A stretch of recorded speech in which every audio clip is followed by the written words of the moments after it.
Abana mwirira iki? Keke zo muri home of cakes. Ziraryoha. Mbahaye ikaze mu makuru yacu ya JTV mbibutsa ko twibanda kuri politike, inkuru zicukumbuye, izidasanzwe, ibyegeranyo ndetse n'amateka. Nge ndimana na Jean Paul. Mu makuru yacu kandi tuba turi kumwe na Home of Cakes, hahandi baguha keke ukoresha mu birori byawe, ababitashye bose bagasagwa n'ibyishimo, ndetse kandi tugufitiye maison de passage yuzuye ibisabwa. Rero wicikanwa, hamagara uhabwe service nziza amakemwa. Dukora hano rero Kicukiro utaragera hahoze biro y'abacungagereza, ndetse tukanakorera Kanombe kuri segiteri twegeranye na station ya essence itagikora. Igisirikare cya Islael cyashwanyaguje mu kirere nyinshi muri drone za Iran zagabye ibitero mu ijoro ryo kuri wa gatandatu rishyira ku cyumweru, aho Iran yatangaje ko iri kwihimura ku bitero by'iterabwoba byagabwe muri ambasade yayo muri Syria bigashinjwa Islael. Imiborogo y'intabaza ziburira abaturage niyo iri kumvikana hirya no hino muri Islael, mu gihe igisirikare cya Islael gifatanyije n'ingabo za Amerika, Ubwongereza na Jordania biri kurasa indege za drone zoherejwe kugaba ibitero muri Islael. Iki gitero cy'ingabo za Iran cyiswe True Promise cyangwa se isezerano nyaryo, Iran yavuze ko kigamije guhana Islael ku gitero cyagabwe kuri ambasade yayo muri Syria kigahitana abasirikare 7. Byafashe amasango drone n'ibisasu Iran yohereje muri Islael bigereyo, dore ko hagati y'ibihugu byombi harimo intera y'ibirometero bisaga 2300. Islael isa n'ikomerewe mu by'umutekano, dore ko uretse Jordania ibindi bihugu byose bituranye nka Iraq, Syria, Liban, Arabie Saoudite, Yemen na Iraq bitagicira akarurutega kubera ibitero byayo muri Gaza no kudaha ubwigenge Palestina. Umugaba mukuru w'ingabo za Iran, Major General Mohammed Bagel, yatangaje ko igitero cya drone igihugu cye cyagabye kuri Islael mu ijoro rishyira kuri iki cyumweru cyari kigamije kwihorera ku bitero bivuga ko Islael yagabye muri ambasade ya Iran muri Syria. Uyu musirikare yashimangiye ko nta gahunda yo gukomeza intambara kuri Islael ihari. Major General Mohammed Bagel yavuze ko leta ya Islael yarenze ku murongo utukura ku rwego bitari kwihanganirwa. Iki gikorwa rero cya gisirikare turabona ko cyatanze umusaruro kandi cyarangiye kuri twe, nta ntego dufite yo kugikomeza. Iran ishinja Islael kuba yaragabye ibitero mu kirere kuri ambasade yayo muri Syria mu ntangiriro z'uku kwezi, ndetse kigahitana umusirikare mukuru wa Iran. Ibitero bya Iran kuri Islael byamaze amasaha 5. Bamwe mu bayobozi ba Leta Zunze Ubumwe za Amerika batangaje ko ibitero bya Iran kuri Islael byamaze amasaha 5, bivuze ko amasaha 5 yashize ibisasu n'ikoranabuhanga by'ubwirinzi bya Islael n'ibihugu by'inshuti biri kugerageza gushwanyaguza drone n'ibisasu byoherejwe na Iran. Amerika yatangaje ko kuba ibisasu bya Iran byose byashwanyagujwe bigaragaza intsinzi n'icyizere ko Islael irinzwe nubwo igoswe n'ibihugu byinshi bitavuga rumwe. Amerika yari imaze iminsi yohereje mu burasirazuba bwo hagati ubwato bw'intambara ndetse n'ibisasu bihanura ibindi bikiri mu kirere, nyuma y'uko Islael yinjiye mu ntambara na Hamas, ibihugu by'Abarabu bigahigira kwihimura. Izo ntwaro kandi zari zigiye kurinda ibikorwa by'ubucuruzi n'ishoramari rya Amerika na Islael biri mu burasirazuba bwo hagati bimaze iminsi byibasirwa n'imitwe y'inyeshyamba iterwa inkunga na Iran. Saa 8:40 ubwami bwa Jordania bwatangaje ko bwafunze ikirere cyabwo nyuma yo gugifunga mu ijoro ryo kuri wa gatandatu biturutse ku bitero bya drone n'ibisasu birasa kure Iran yohereje muri Islael. Saa 8:35 President Joe Biden wa Leta Zunze Ubumwe za Amerika yatumije inama ihuza abayobozi b'ibihugu 7 bikize ku isi G7 yo kwigira hamwe uburyo bwo gufasha Islael mu bya diplomasi bagahangana na Iran. Bivugwa ko Iran cyangwa bamwe mu bayobozi bayo bashobora gufatirwa ibihano nka bumwe mu buryo Amerika ikoresha ishaka guca intege uwo batavuga rumwe.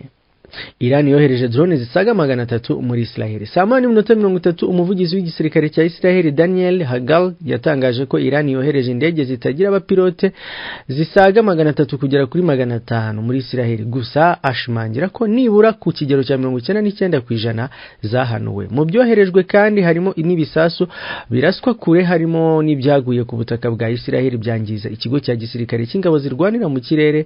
Hagal yavuze ko nyinshi muri drone zahanuwe zitaragera mu kirere cya Islael.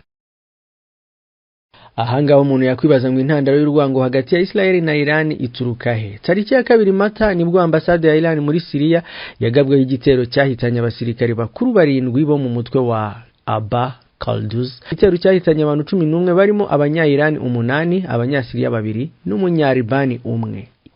Ibyishimo byari byose Tehera muri Iran nyuma yuko indege zigabye ibitero muri Israel zari zimaze guhaguruka. Kureba na ingwe hagati y'ibihugu byombi byatangiye mu 1979 ubwo muri Iran habaga impinduramatwara hakajyaho ubuyobozi bushya busimbura ubwo umuryango w'aba Pahlavi wari umaze imyaka n'imyaka uyobora Iran. Mbere y'uwo mwaka umubano wa Israel na Iran wari umeze neza ndetse Iran iri mu bihugu bya mbere byemeye Israel nk'igihugu. Mu 1979 nibwo Ayatollah Ruhollah Khomeini yajyaga ku butegetsi muri Iran. Imibanire yarahindutse kuko yaje afite imyumvire yuko Israel ariyo soko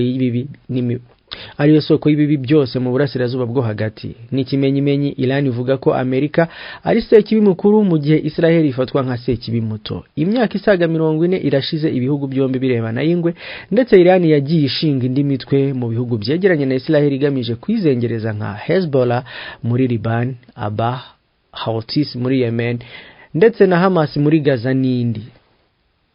Iran ivuga ko izaruhuka ari uko Palestine baye igihugu kigenga, naho Israel ikavuga ko bayifata nk'igihugu cy'amahanga kigaruriye ubutaka bw'abanya-Palestine. Leta ya Iran yaburiye Amerika kutivanga mu by'intambara yabo na Israel, aho ku isaha ya 10:10 ambasade ya Iran muri Loni yaburiye Leta Zunze Ubumwe za Amerika kwitaza ntiyivanye mu bitero byagabwe kuri Israel ngo kuko ari bihano ku gitero giherutse kugabwa muri ambasade yayo yo muri Syria. Ibi ambasade yabiciye amarenga ko Iran ishobora kuba nta bindi bitero ishobora kugaba kuri Israel. Bavuze ko Israel niyibeshya igakora irindi kosa bizaba bibi cyane igahabwa isomo. Amerika yasabwe kutabyivangamo kuko ari ibibazo biri hagati ya Israel na Iran gusa. Ku isaha y'isa moya ibihugu byamaganye igitero cya Iran. Nyuma y'amasaha make Iran igabye ibitero bya drone na missile bya Iran kuri Israel.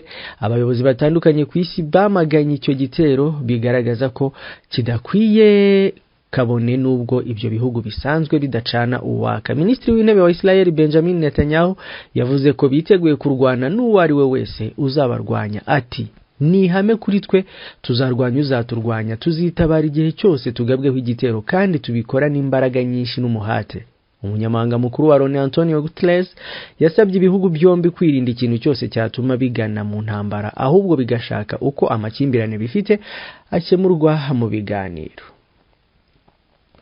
Guterres yavuze ko isi nta bushobozi bundi ifite bwo kurwana indi ntambara ziyongera kuzisanzwe. Chancelier w'Ubudage Olaf Scholz yamaganye igitero cya Iran kuri Israel avuga ko bakora ibishoboka byose bagafasha Israel kwirwanaho. Perezida wa Leta Zunze Ubumwe za Amerika Joe Biden yatangiye gukurikirana iby'iki kirego bikimara gutangazwa ko drone za Iran zahagurutse zerekeza muri Israel. Ibinyamakuru mpuzamahanga byatangaje ko inzego z'umutekano za Amerika ziri guha amakuru y'ako kanya Biden kandi ko yavuganye kuri telefone na Minisitiri w'Intebe Benjamin Netanyahu, Amerika ikamwizeza ubufasha bwose bushoboka.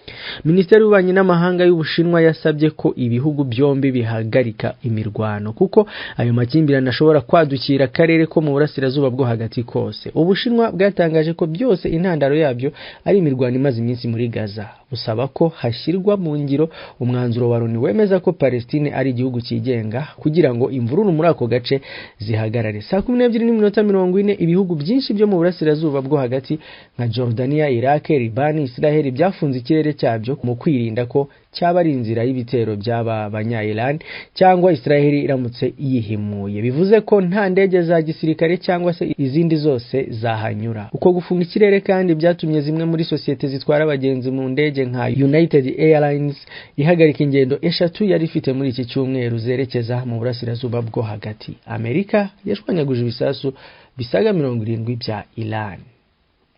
12:35 inzego z'umutekano za Amerika zatangaje ko zashwanyaguje drone zisaga 70 n'ibisasu bya missile byarashwe na Iran byerekeza kuri Israel. Igisirikare cya Amerika kivuga ko cyateguye ikoranabuhanga ryacyo rishwanyaguza ibisasu bikiri mu kirere bigamije guha umusanzu Israel isanzwe ari inshuti yayo mu burasirazuba bwo hagati. Amerika ariko yashwishurije Israel ko itazayifasha kurwana na Iran. 12:10 Perezida wa Leta Zunze Ubumwe za Amerika Joe Biden yavuganye kuri telefone na Minisitiri w'Intebe wa Israel Benjamin Netanyahu amubwira ko nta gahunda yo gufasha Israel kwihimura kuri Iran binyuze mu ntambara. Abasesenguzi bavuga ko Amerika idashaka kwisanga mu ntambara nyinshi kuko bishobora kuyigora kuzirwana, aho isanzwe iri gufasha Ukraine mu kurwanya Uburusiya kandi ikabimaza amezi 6 ifasha Israel kurwana na Hamas muri Gaza.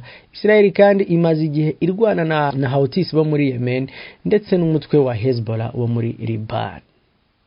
Amakuru yacu muri Islael reka tuyacumbikire ahangaha tugaruke hano hepfo rwose mu burasirazuba bwa Afrika, aho igoma umusirikare uherutse kurasa abaturage yakatiwe kwicwa. Umusirikare wa FRDC uzwi ku izina rya Jojo Endongo niwe wahanishijwe n'ubutabera icyaha cyo kwica abasivile 3 aheruka kwicirwa igoma mu mujyi aho bari barimo gufata amafunguro. Amakuru y'urupfu rw'aba basivile 3 yavugaga ko barasuye muri quartier ya Majengo mu ijoro ryo kuwa 3 tariki ya 10 Mata 2024 aho bari bagiye muri restaurant gufata ifunguro. Kuwa 13 Mata 2024 urukiko rukuru rwa gisirikare mu ntara ya Kivu y'Amajyaruguru rwahamije uyu musirikare icyaha cyo kwica runamukatira urwo gupfa kandi ategekwa kwishyura ibihumbi 50 buri muryango wiciwe. Uyu musirikare wa FRDC Endongo niwe ubaye uwa mbere uhawe igihano cy'urupfu nyuma yuko Perezida Felix Antoine Tshilombo yemeje ishyirwa mu bikorwa ry'iki gihano mu kwezi gushize. Tukiri muri Kongo, mushiki wa Joseph Kabila ari mu mazi abira. Urugo rwa Janet Kabila wahoze ari umudepite muri Repubulika Iharanira Demokarasi ya Kongo akaba ari mushiki wa Joseph Kabila rwazengurutswe n'abapolisi ku murwa mukuru Kinshasa. Ahagana ku isaha z'igicamunsi kuri uyu wa gatandatu nibwo abapolisi baje ku rugo rwa Janet Kabila, mushiki wa Joseph Kabila wigeze kuba perezida wa Repubulika Iharanira Demokarasi ya Kongo. Bahageze bahita bazenguruka igipangu. Amakuru avuga ko abo bapolisi berekeje kuri urwo rugo bari mu modoka yo mu bwoko bwa Jeep igezweho kandi ikaba yaje iri ku muvuduko wo hejuru. Iyi nkuru ivuga ko abo bapolisi 10 nyuma yuko kuzenguruka urugo rwa Janet Kabila nta jambo bigeze bavuga. Ibyo bibaye mu gihe urwego rw'iperereza rumaze igihe rugenda kuri Janet Laurent Kabila ni nyuma yuko bari bamusabye kwitaba ku biro bya Demiap Kinshasa mu kwezi gushize. Uretse Janet Kabila na musaza we bavukana ari impanga Joseph Kabila wahoze ayobora iki gihugu, nawe ubutegetsi bumaze iminsi bumushyira mu majwi gukorana n'umutwe wa M23 wigaruriye ibice bitandukanye mu burasirazuba. Nyuma y'ibyo ishyaka rya PPRD ryatanze ubutumwa ko ibyo ubutegetsi bwa Kinshasa bukomeje gukora bo batazakomeza kubyihanganira. Anshuti bakunzi ba JTV tubana umunsi ku munsi mu biganiro byacu, dushimire cyane kuba tukiri kumwe. Imana ikomeze barinde. Bye bye, ciao ciao. Nge na Imana na Jean Paul. Abana mwirira iki? Cake zo muri home of cakes. Ziraryoha. Banyarwanda, kugira ibirori byiza biterwa n'uwabiteguye ndetse akanaguha ibyo ukwiriye binyura umutima wawe. Nge nguhitiyemo Home of Cakes kuko niho honyine tugukorera cake wakoresha mu birori byawe, anniversaire, mariage, gutera ivi ndetse n'ibindi. Tugukorera outside catering igaherekezwa na coffee itekora ivu mu bukwe bwawe ku giciro cyiza. Dufite maison de passage hamwe ujya mu kwabuki umunezero ukagusaga. Tuguha kandi sound system, video n'amafoto meza, byose ni muri Home of Cakes. Rubyiruko ngwinura huru ubumenyi mu bijyanye no gukora cake, guteka, gukora ikawa bizwi nka barista kuko ni wowe ukenewe ku isoko ry'umurimo. Dukorera Kicukiro urenze kwa Gitwaza ni mu kaboko k'ibumoso ndetse na Kanombe munsi y'ikibuga cy'indege kuri Sagiteri iruhande rwa sitasiyo itagikora. Ariko wivunika hamagara kuri 078 34 67 525 cyangwa 078 318 01. Home of Cakes, the place of your happiness. J'avais cru comprendre, mais à quoi?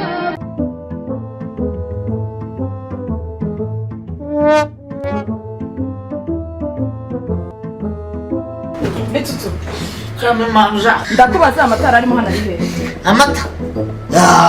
Uko bebe no wayamwita. Bebe yanwe kandi yarasinze. Bebe kuna mwenye na waseka yafungura fije. Ndakubwiza hadi pe. Baba yamwe kumajana ka unyina nyiro mwana. Muganga yamutegetse kunkura kumajana ati umwana mata yamutera ikibazo. Kumva icyo gihe. Niba nkubeshye mfizi sa nta mata nigeze nkoza mukara. Ijya wahereye uburana. aba yarakarakaraka. aya ntabwo ari amata Araryoshye aya mata pe. Aza mama bebe aya mata yitwa gute? yitwa top milk ariko rero si ngombwa kuyiba yafungura yanywa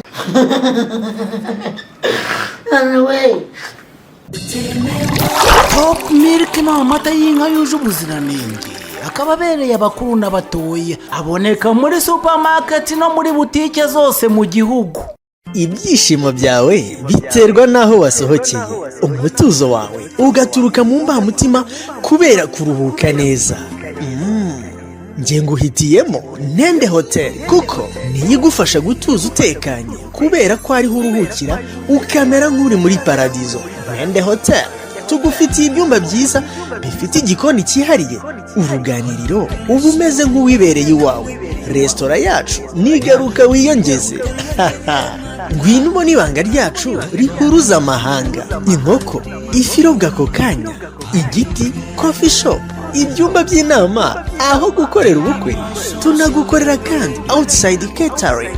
Nta mayobera hari kuko ni muri Gatsibo, Rugarama, ni ku muhanda neza neza. Wanaduhamagara kuri 078 75 19 7 0 cyangwa ukatwandikira ugakoresha reservation.